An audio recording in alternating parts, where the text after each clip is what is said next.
Hello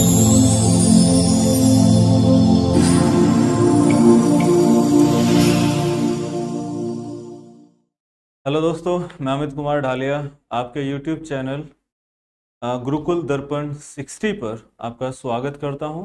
और जैसा कि हम लोग पहले से ही जो क्लास लेते हुए आ रहे थे और अब से पहले जो क्लास चल रही थी आपकी पंचवर्षीय योजनाओं की, तो उन्हीं क्लास को आगे बढ़ाते हैं। और एक बेहतर तरीके के साथ मैं बस आप लोगों से इतना ही बोलूँगा कि बच्चों, जो भी आपकी तैयारी अभी हाल फिलहाल में जिस प्रकार से भी चल रही है, बस इतना कहना चाहूँगा कि कार को जब भी तेज़ी से हमें चलाना होता है तो हमें उसके गियर अप करने होते हैं। तो बस अपनी स्टडी के गियर को भी थोड़ा सा अप कीजिए, अर्थात जो आप 2-3 घंटे रीड कर रहे थे, अब उस 2-3 घंटे को थोड़ा सा 4-5 घंटे में कन्वर्ट कीजिए। और कन्वर्ट करना ही नहीं है, पढ़ना ही नहीं है, बल्कि उसको इस तरह से पढ़ना है कि आप लोग उसे अपने दिमाग में रख भी सकें। लेकिन अब बहुत सारे बच्चे ऐसे भी होते हैं कि बुक लेकर अपना बैठे रहते हैं। अब चाहे पढ़ें ना पढ़ें, लेकिन दुनिया को तो दिख रहा है ना कि वो पढ़ रहा है, लेकिन असल में उसके दिमाग में कितनी चीज़ें हैं, ये एक सेकेंडरी चीज़ें उस व्यक्ति के लिए हो सकती है। लेकिन हमेशा फर्स्ट यदि कोई रहता है तो वो उससे संबंधित लोगों के लिए हो। ये बच्चा पढ़ रहा है तो बहुत ही अच्छा नाम कर सकता है, वगैरह वगैरह। लेकिन अब इस तरह की चीज़ें, बहुत सारे बच्चे हैं तो उनको उनकी समस्या वो ज़्यादातर अपने खुद के एक्सपीरियंस से यदि उसको ख़त्म कर सकते हैं तो बहुत अच्छी बात है। नहीं तो समय जब उनको सिखाने पर लगेगा तो फिर बड़ा मुश्किल हो जाएगा, संभल नहीं पाएंगे। तो हम आगे बढ़ते हैं और योजनाओं को देखते हैं किस प्रकार की योजना तीसरी पंचवर्षीय योजना को आगे बढ़ाया गया था। तो बच्चों, तीसरी पंचवर्षीय योजना में ये हम देख लेते हैं कि जो थर्ड 5 ईयर प्लान था, असल में ये थर्ड ईयर प्लान ये किस पर बेस्ड था, किस पर बेस्ड था? तो ये बच्चों पूरी तरह से एक सेल्फ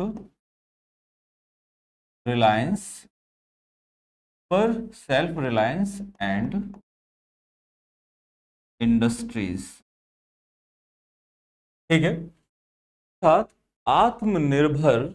याद कर लेना, जो हिंदी वाले बच्चे हैं, सेल्फ रिलायंस यानी कि आत्मनिर्भर एवं उद्योगों पर ये तीसरी पंचवर्षीय योजना आधारित थी। अब इसी को ही एक और सिंपल सा यहां एक वर्ड यूज कर लेते हैं कि ये थी तो सही, पर बेस्ड यानी कि किस मॉडल पर थी, यानी कि मॉडल, बेस्ड मॉडल। अब वो बेस्ड कौन सा था, या इसको हटा देता हूं मैं और ये खाली मॉडल रख लेते हैं। और वो मॉडल कौन सा था? तो भैया वो था गॉड-गिल मॉडल, ठीक है। और ये गॉड-गिल मॉडल क्या था और किस प्रकार थे? तो ये एक सिंपल सी बात समझ लीजिए, मैक्सिमम बुक के अंदर ऐसा नहीं है कि वहाँ कुछ लिखा हुआ है, लेकिन एक सिंपल सा शब्द जो कि यहाँ पर हमेशा यूज किया जाता है, और वह है ये मॉडल। और मॉडल किसके आधार पर है? गॉड-गिल के आधार पर है। तो भैया ये समझ लीजिए कि गॉड-गिल अपने यानी कि इस टाइम में, इस पंचवर्षीय योजना के दौरान क्या था, ये एक सॉरी, ये प्लानिंग कमीशन, ठीक है, प्लानिंग कमीशन का क्या रहा है? ये रहा है वाइस चेयरमैन, ठीक है, ये उपाध्यक्ष रहा था इस टाइम का। तो इस टाइम में ये भी आपको समझना है कि इस समय पर जो देश के प्रधानमंत्री थे वो पंडित जवाहरलाल नेहरू थे, ठीक है, पंडित जवाहरलाल नेहरू थे। और उनके कार्यकाल में गॉडगिल ने एक अच्छे लेवल पर ये जो भी थी योजना अच्छी से बनाई, लेकिन कुछ गलत होने वाला था। ना इस बात का आभास पंडित जवाहरलाल नेहरू को था और ना ही इस बात का आभास गॉडगिल को। लेकिन उन्होंने अपने तरीके से देश के आज जो हम देख रहे हैं वो नींव रखी, और एक ऐसी बेहतर नींव रखी जिसका आज हम खुद बखान करते रहते हैं, और उसी के ही बल पर आज हम दूसरे लोगों को हम नीचा भी दिखाते हैं। अब वो ऐसी क्या चीजें थी, और वो देखिए ऐसा नहीं था, गांव हो शहर हो हर जगह कहीं ना कहीं हम उस चीज को एक अच्छे स्तर पर देख रहे थे। एक ऐसा स्तर जिससे प्रत्येक गांव का एक संतुष्टि से भरा हुआ एक कल दिखाई देने लगा, और यहां तक कि इसको एक अच्छे विजन के साथ भी उतारा गया। अब आप कहेंगे कि ऐसा इसके अंदर क्या किया गया था, तो ये भी मैं आपको बताऊंगा, बस थोड़ा सा सब्र रखिए और आगे बढ़ते हैं इसी के अंदर कुछ टॉपिक को लेकर। तो मैं इसे थोड़ा मूव कर देता हूं, नेक्स्ट इसी को आगे बढ़ा। तो बच्चों यहां पर एक बोकारो स्टील प्लांट लगाया गया था, वो भी 1960। ये प्लांट यहां पर लगाया गया था, और ये आप जानते ही हैं, मैंने पहले वीडियो में आपको बताया था कि दुनिया में सबसे बेस्ट स्टील यदि किसी देश की है तो आपके भारत की। और ये जो बोकारो स्टील प्लांट हमारे इंडिया में लगाया था, असल में ये वाला भी रूस की सहायता से, रसिया की सहायता से हमारे देश के अंदर इसको इस्टेब्लिश्ड किया गया।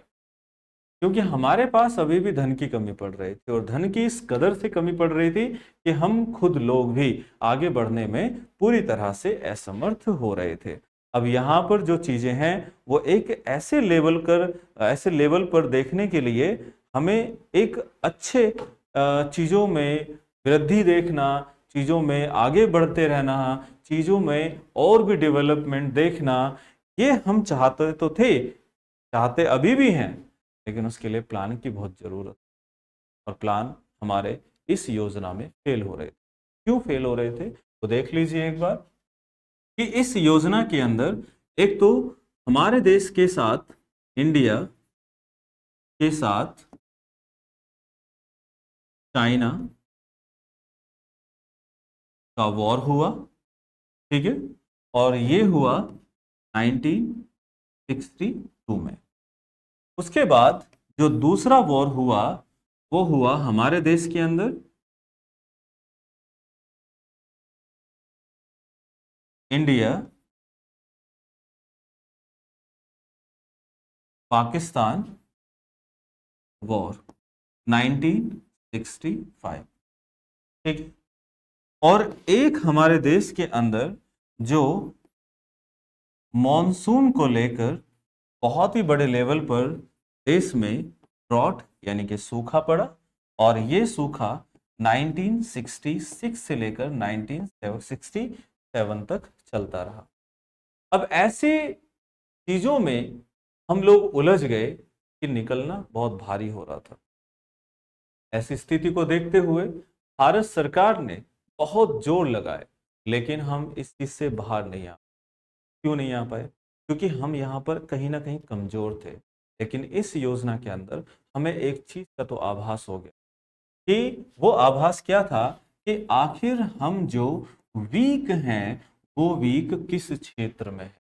तो वो जो वीकनेस लोगों ने देखा, हमने फिर उस स्ट्रेंथ बनाया, और उस पर हमने बहुत ही अच्छे लेवल पर काम किया, और उस पर हमने बजट बनाना शुरू कर दिया, जो कि इससे पहले कभी बजट बनता नहीं था उस क्षेत्र के अंदर। लेकिन याद रखना, पहली बार यहां बोल रहा हूं, और अब तक किसी ने शायद बोला नहीं होगा, कि हमारे हिंदुस्तान में बजट पहली बार जब बनाया गया था डिफेंस का, तो वो 3rd 5 ईयर प्लान के बाद ही स्टार्ट हुआ।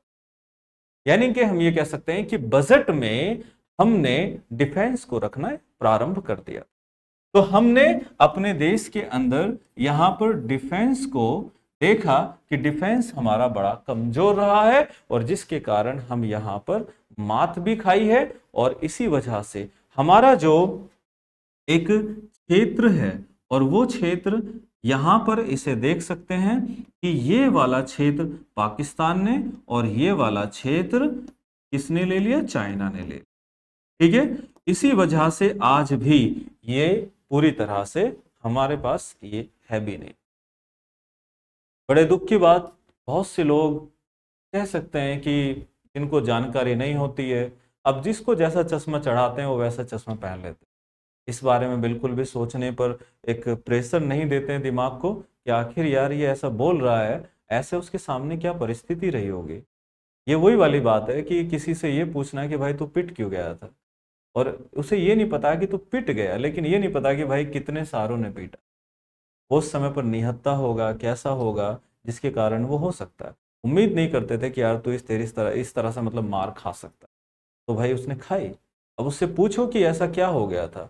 तो इसी तरह से क्या कभी सोचा कि ये सब चीजें क्यों हुई थी? क्योंकि हमारा डिफेंस वाकई बहुत कमजोर था। हमने सोचा भी नहीं था कि हमारे साथ ऐसी घटना भविष्य में आ सकती है कि जो चीन, जिसके साथ हमने हिंदी चीनी भाई भाई का नारा हमने प्रारंभ किया, हमने पूरे देश देश के प्रत्येक नागरिक के अंदर उसको बिठाया कि हिंदी चीनी भाई भाई, और वहीं पर ही पीछे से खंजर आकर घोंप दिया। ये भारत को नहीं पता था, ना ही इस बात का भी पता था कि ये पाकिस्तान वापस अटैक कर सकता है, वो भी चाइना के साथ दोस्ती करके। और उसने पूरी तरह से अच्छे से उसको मैनेज भी किया, और जो एक पहले से ही डिफेंस में उसने जो एक अच्छे से मुकाम हासिल किया, वो चाइना के साथ ही मिलकर किया था। और उसने भी हमारे देश का हिस्सा छीन लिया, और उसने भी हमारे देश का हिस्सा, और आज ये दोनों ही हिस्से हमारे पास नहीं।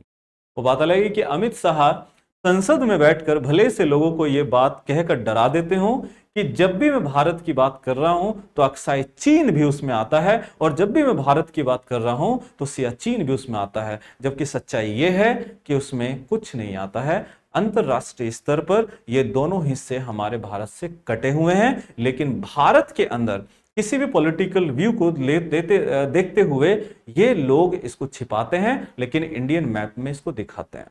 सच्चाई यह है कि आज भी चाइना यहां पर पूरी तरह से रेलवे ट्रैक आराम से बना रहा है, मूवमेंट बहुत अच्छे से हो रही है, और यहां पर गतिविधि हो रही है। और गतिविधि, ये सारे डेवलपमेंट के काम इंसान तभी करता है जब उसका उस पर हक होता है। इसका मतलब वह पूरी तरह से कि वो क्षेत्र अधिकार में आ चुका है, और अब इस पर भारत का कोई अधिकार नहीं है। आगे बढ़ और देखते हैं और भी चीज। तो बच्चों, यहां एक सिंपल सी चीज जो आज हर गांव में परिवार, चाहे देखा भी होगा आपने, आपस में लड़ते रहते हैं, भिड़ते रहते हैं, एक दूसरे के सामने खड़े हो जाते हैं, भाई भाई खड़ा हो जाता है सामने कि भैया मैं लड़ूंगा, मैं लड़ूंगा, मैं लड़ूंगा। ठीक है, मेरे पास ये ठप्पा होना चाहिए प्रधानी का, मेरे पास चेयरमैन का ठप्पा होना चाहिए। और इसी तरह से ये एक गलत दिशा में जो लोग ले जाते हैं, का कारण भी एक चीज है। वो बनाया गया था कि गांव के लोग खुद डिसाइड कर सके, खुद डिसाइड कर सके कि अपने गांव का किस तरह से विकास करना।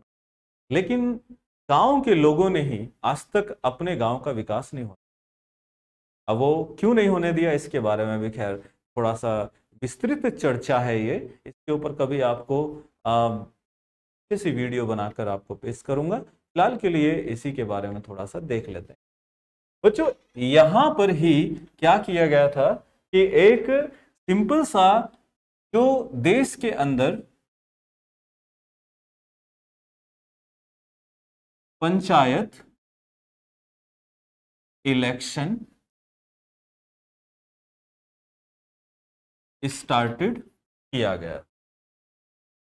हमारे देश में पहली बार जब पंचायत से संबंधित इलेक्शन शुरू हो गया था, तो तब जाकर ये एक अच्छे लेवल पर इसको दिखाया गया। और आज पूरे भारत के अंदर हर गांव के अंदर पंचायती इलेक्शन चलते रहते हैं। और यही नहीं, बल्कि और भी बहुत अच्छे स्तर पर हमारे देश के अंदर भिन्न भिन्न प्रकार से इलेक्शनों को प्रारंभ किया गया है। लेकिन हमारे देश के अंदर ये जो इलेक्शन से संबंधित चीजें शुरू हुई, प्रारंभ हुई, ये एक आज भी इसको हम कह सकते हैं कि वाकई बहुत ही ज्यादा ये अमेजिंग चीज है। लेकिन इसको कितने गलत तरीके से लेके गए हैं, ये तो खैर भगवान जाने या फिर वो लोग जाने जो एक पद के लिए गोली तक चला देते हैं। अपने गांव के अंदर एक बहुत ही बड़ा स्तर पर, बहुत उच्च स्तर पर एक क्रोध की भावना प्रत्येक के मन में फैला दी जाती है, और इससे एक दूसरे से लोग परेशान होते हैं और उसके मन में घृणा की भावना पैदा होती है, और जो जैसा होता है उसको वैसी नज़र से देखना ये तो कभी उचित हुआ ही नहीं है, लेकिन उसको बढ़ा चढ़ाकर थोड़ा सा और भी देखना शुरू कर देते हैं, जिससे कि एक सामाजिक रूप से गलत मैसेज जाता रहता है। भारत के अंदर ऐसे तमाम जिले हैं, तमाम जिलों के अंदर वो तमाम गांव हैं जिनके अंदर इलेक्शन से संबंधित गोलियां तक चली, लेकिन पंडित जवाहरलाल नेहरू को क्या पता था कि मैं ये पंचायती से संबंधित इलेक्शनों को प्रारंभ करा रहा हूं, आखिर ये उनके विकास से संबंधित है, जो कि पूरा गांव आपस में किसी को चुन सके, सिलेक्ट कर सके और उसको ये जिम्मेदारी सौंप सके कि भाई तू, अब हम लोगों ने आपस में चुन लिया है, अब तू इस गांव का जो भी भला कर सकता है, विकास कर सकता है, ये तेरे हाथ में। किस तरह से योजना को गांव के अंदर लाना है, कैसे गांव के अंदर उसको सुचारू रूप से चलाना है, ये सब तेरे हाथ में है। लेकिन यहां भी कुछ अजीब तरीके से इसको गेम की तरह इसको खेला जाता है, दूसरे को बेवकूफ समझा जाता है और वो सोचता है कि किसी को कुछ मालूम ही नहीं है। ठीक है, तो ये तो आप सब जानते ही होंगे कि किस तरह की चीजें गांव के अंदर चलती है। खैर, एक अलग लेवल पर हर चीज में यहां पर देखने को आपको और भी आगे मिलेगा, और एक और बेहतर तरीके से इसके अंदर किया गया था, और वो था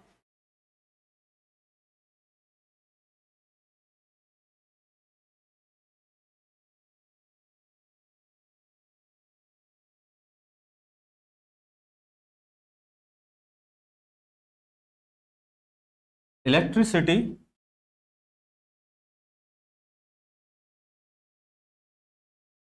इलेक्ट्रिसिटी बोर्ड्स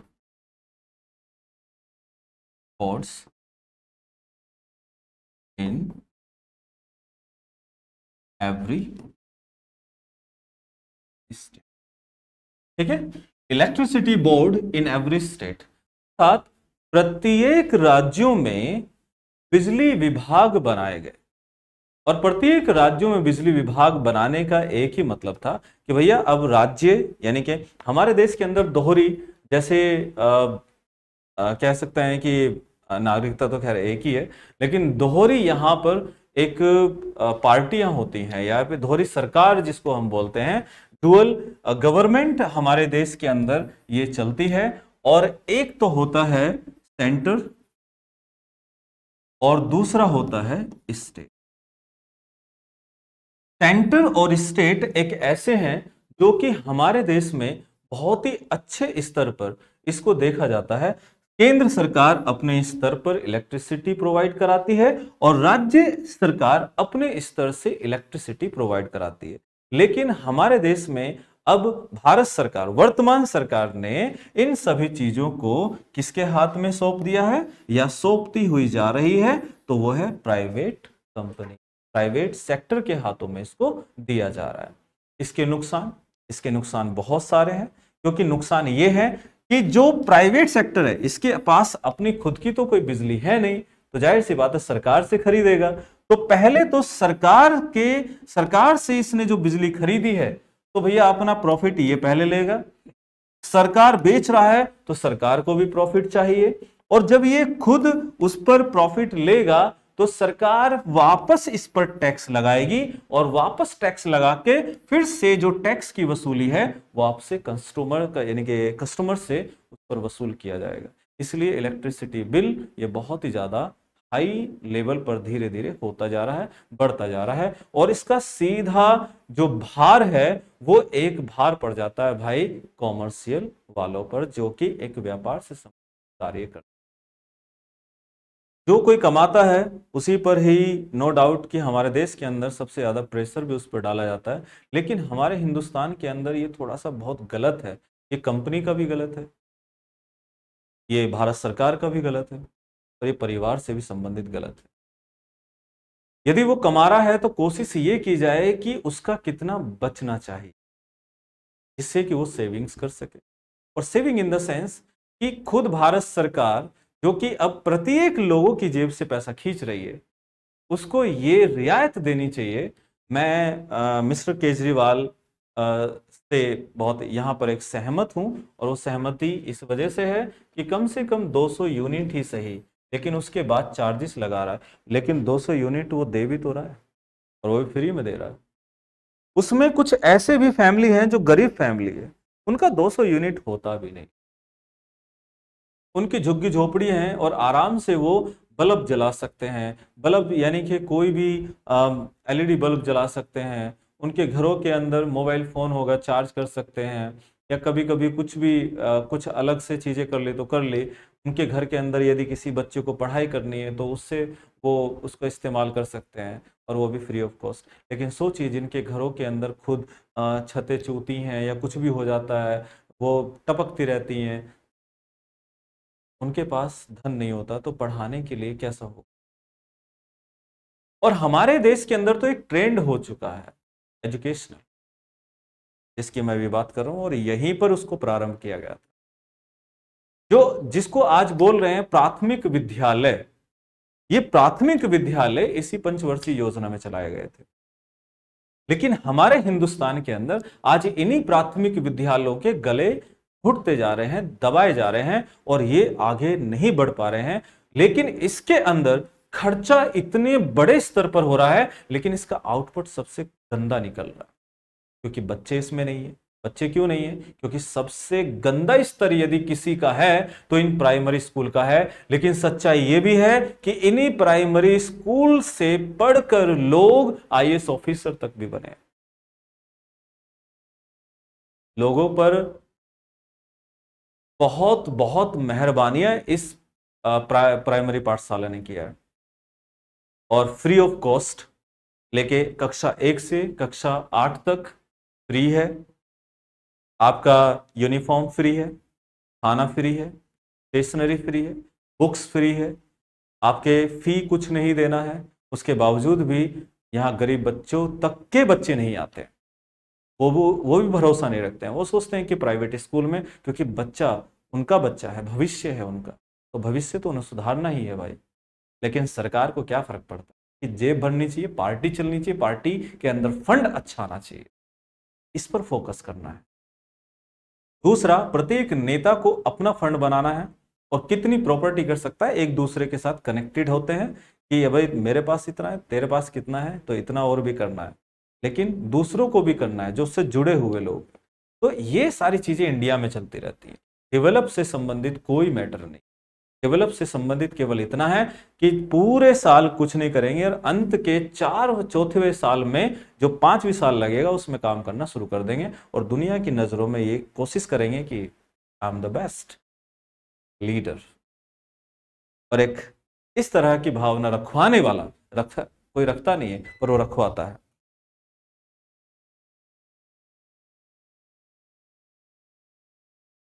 थोड़ा यहाँ पर इलेक्ट्रिसिटी कट हुआ है, एक सेकेंड थोड़ा देख लेता हूँ।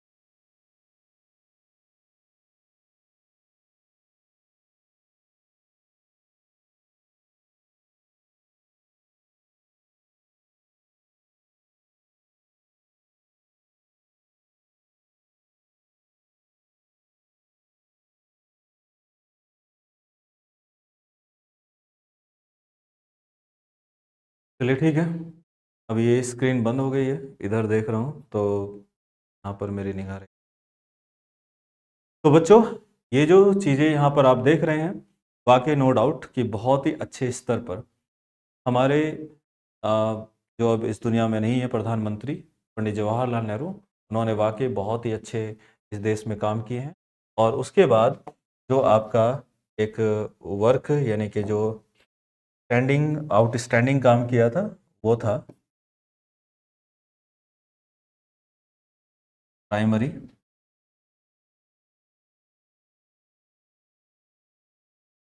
School board. ठीक है, ये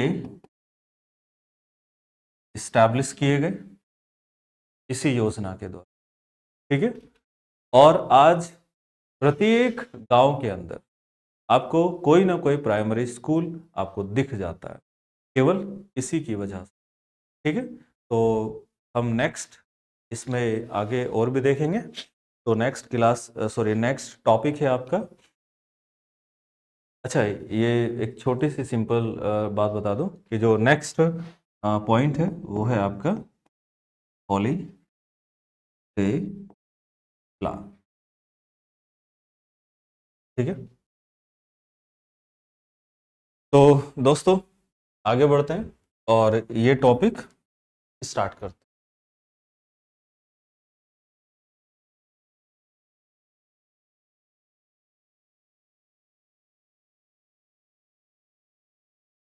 हॉलीडे प्लान। बच्चों हॉलीडे प्लान 1966-69 यहाँ तक ये इसको चलाया गया था। लेकिन इसके आगे ये फिर हम ये देखते हैं कि आखिर इसमें हुआ क्या था। सबसे पहले तो आप ये जान लीजिए कि ये जो योजना थी आखिर ये किस पर बेस्ड थी। तो बच्चों ये बेस्ड थी एग्रीकल्चर पर। ठीक है, और एग्रीकल्चर में भी ये इसका जो अंदर मेन पॉइंट था वो आखिर एक सबसे बेस्ट जिसको बोला जाता है ग्रीन रिवॉल्यूशन। ठीक है, ग्रीन रिवॉल्यूशन जिसको हिंदी में हरित क्रांति। अभी जो हरित क्रांति है, ग्रीन रिवॉल्यूशन है, असल में ये किस चीज के लिए चलाई गई थी इसको बच्चों देख लो। ये चलाई गई थी केवल वीट के लिए, अर्थात गेहूं के लिए। ठीक है, और ये जो गेहूं की खेती के लिए की गई थी ये आखिर क्यों की गई थी, इसके पीछे भी कारण है, ये भी मैं आपको बताऊंगा। गेहूं की खेती हमारी इंडियन खेती नहीं है, इसको लिया गया था अमेरिका से। ठीक है, अब इसको भी देखेंगे कि ऐसा क्यों है, कैसे है, किस प्रकार से आज इसको भारत पूरी तरह से एक्सेप्ट किए हुए है और बिना इसके आजकल कुछ भी नहीं है। ठीक है, तो आगे बढ़ते हैं। इस ग्रीन रेवोल्यूशन को इसको दो हिस्सों में हम लेकर चलते हैं। ठीक है, दो हिस्सों में कैसे, थोड़ा सा ऊपर की तरफ इसको बढ़ा रहा हूं।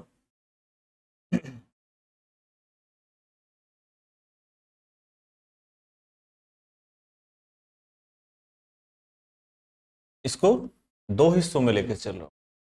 अच्छा, याद रखना है ये पूरा का पूरा लिखते हुए चलना है, और नहीं लिखोगे तो नुकसान आप ही का है। मैं यहाँ पर क्लास लेने के लिए, कोई फेमस होने के लिए यहाँ पर नहीं हूँ। ना ही अगर मुझे फेमस होने की बात होती तो बहुत सारे प्लेटफॉर्म पड़े हुए थे, कहीं ना कहीं तो हो ही जाता है, इतने मरे गिरे भी नहीं है। ठीक है, लेकिन सच्चाई ये है कि कहीं इच्छा ही नहीं की कि हम कुछ जाएं या कहीं पे इस तरह की क्लास करें। जो भी है, जिस तरह का भी है, आप बस जो लिखवा रहा हूँ, जो यहाँ पर करा रहा हूँ, कॉपी पेन लेकर आप इसे नोट करते रहे।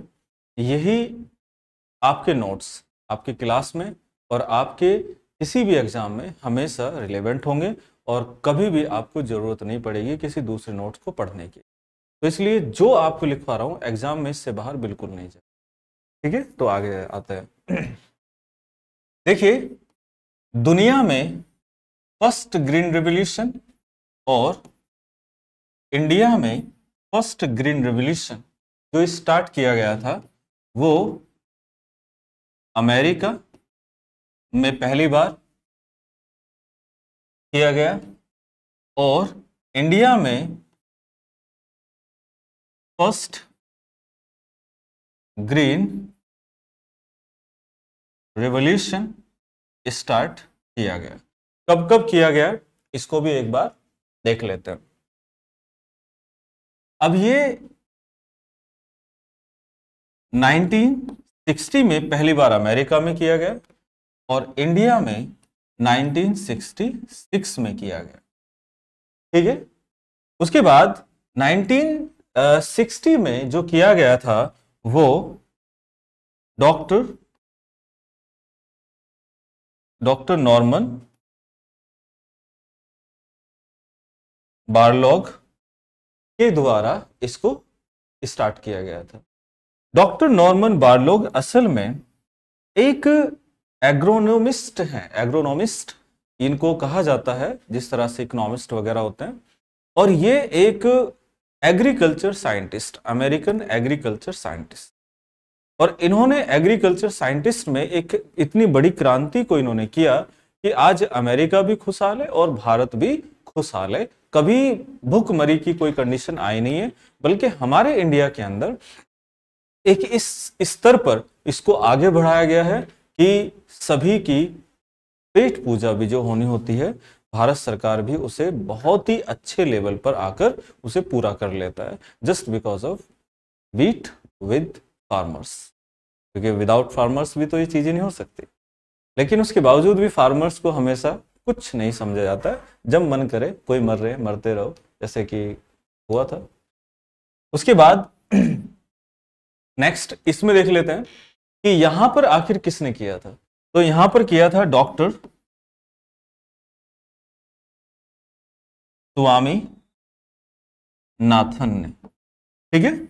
और ये हमारे भारत के एक ऐसे एग्रीकल्चर साइंटिस्ट हुए हैं जिन्होंने देश के अंदर फर्स्ट ग्रीन रेवोल्यूशन को स्टार्ट किया था। और आज इस फर्स्ट ग्रीन रेवोल्यूशन के कारण ही हमारे देश के अंदर गेहूं की खेती बहुत ही बड़े स्तर पर इसको आगे बढ़ाया गया है।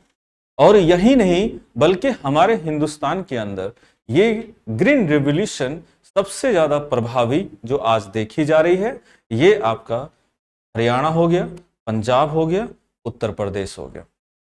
ये सबसे ज्यादा ग्रीन रेवोल्यूशन आपको गेहूं की खेती यहां पर सबसे बड़े पैमाने पर दिखाई देगी। उसके बाद या फिर जो एक अच्छे स्तर पर और माना जाता है वो है आपका मध्य प्रदेश।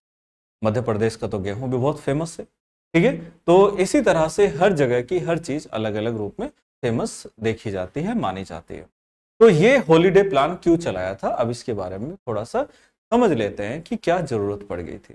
बच्चों हमारे हिंदुस्तान के अंदर ये जो ग्रीन रिवोल्यूशन हॉलीडे प्लान को जो चलाया गया था वो एक अलग अलग स्तर पर इसको चलाया गया था।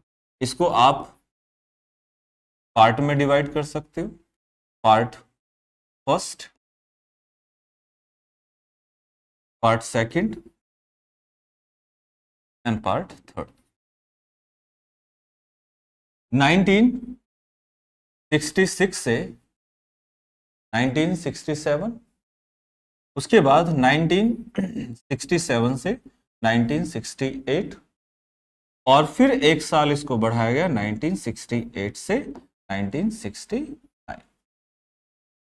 भारत ने बहुत कोशिश की कि इसको एक साल में खत्म कर ले, लेकिन हमारे देश के अंदर से जो हमारी क्षति हुई थी, और क्षति बहुत ही बड़े स्तर पर, जो भारत ने चाइना ने भारत के साथ युद्ध किया, पाकिस्तान ने फिर से भारत के साथ युद्ध किया, और रही सही ऊपर वाले ने निकाल दी, और वो सूखा पड़ाकर हमारे देश के अंदर इतने लोगों की मृत्यु उस युद्ध में नहीं हुई थी, या उतने युद्ध में इतनी क्षति नहीं हुई थी जितनी क्षति केवल सूखे पड़ने से होगी, मानसून ना आने के कारण होगी।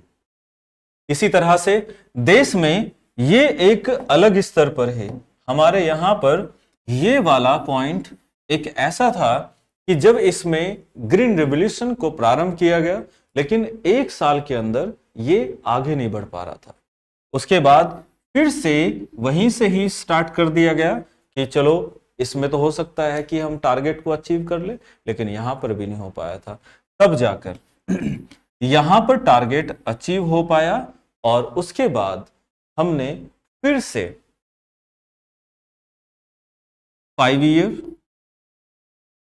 प्लान को स्टार्ट किया, ठीक है। और वो जो 5 ईयर प्लान स्टार्ट है वो आपका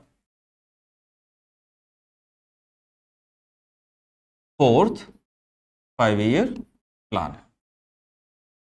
तो जो 4th 5 ईयर प्लान एक ऐसा प्लान जो कि बहुत ही अच्छे स्तर पर इसे देखा गया, और इसने काफी हद तक हमारे भारत में बहुत सारी चीजों में सुधार भी किया। लेकिन यहीं पे नहीं बल्कि आगे भी चल के अभी देश के अंदर और भी बहुत कुछ होने वाला था, और भी बहुत कुछ बदलने वाला था। लेकिन इससे पहले कुछ बदले तो भारत सरकार के आधार पर चीजें बड़ी बदलाव सी और बड़ी बदली सी नजर आ रही थी। और ये क्यों आती है हमारे इंडिया में, उसका रीजन है साफ, और वह है राजनीतिक गतिविधियां। राजनीतिक गतिविधियां पहले से ही हमारे देश में एक गंदे स्तर पर रही है, या कोई भी हो। हमारे देश के अंदर अपने आप को आगे पहुंचाने के लिए जिसको गिराना पड़ सकता है गिराएंगे, लेकिन दिमाग में डेवलप नहीं रखेंगे। डेवलप केवल मजबूरी है, लोगों की वोट भी तो लेनी है, और वोट लेने के लिए जनता इसका जवाब मांग लेती है, और जवाब मांगती है, और फिर उसका परिणाम उनके वोट देकर करती है कि हम तुझे पसंद नहीं करते, किसी दूसरे को। लेकिन जनता को भी क्या पता है कि चोर चोर मौसेरे भाई, जो भी सत्ता में आएगा वो दूसरे सत्ताधारी को आराम से अपने साथ रल मिलकर काम करेगा, और फिर वो भी उसी की तरह काम करना शुरू कर देगा। धमकी बड़ी प्यारी सी होती है, सत्ता में हमेशा बने नहीं रहोगे, आना फिर भी वापस हमें ही है, और ये सच है, वापस जनता उन्हीं को भेज भी दे। ऑप्शंस हो या ना हो, लेकिन उन्हें खुद को भी सुधारा जा सकता है।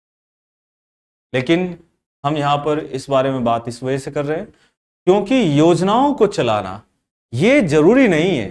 जरूरी ये है कि योजनाओं जो चलाया जा रहा है वह कितने % टारगेट को पूरा अचीव कर रही है, और वह पूरी तरह से फिट भी है या कागजों के अंदर ही हिट हो रखी है। हमारे देश के अंदर मैक्सिमम जितने भी प्लान हैं वह कागजों के अंदर सबसे ज्यादा एक हाई लेवल पर उसको दिखाया जाता है, और उसी चीज को ही भारत के प्रत्येक व्यक्ति के पास पहुंचाया भी जाता है। समय बीतता हुआ चला जाता है, और फिर बाद में उस डेटा को दिखाया जाता है कि ये हमने किया है। खैर कोई नहीं, ये तो एक चलता रहेगा। लेकिन अब जो नेक्स्ट आपकी क्लास है या फिर नेक्स्ट जो पॉइंट है आपका 4th 5 ईयर प्लान है, ठीक है। तो ओके।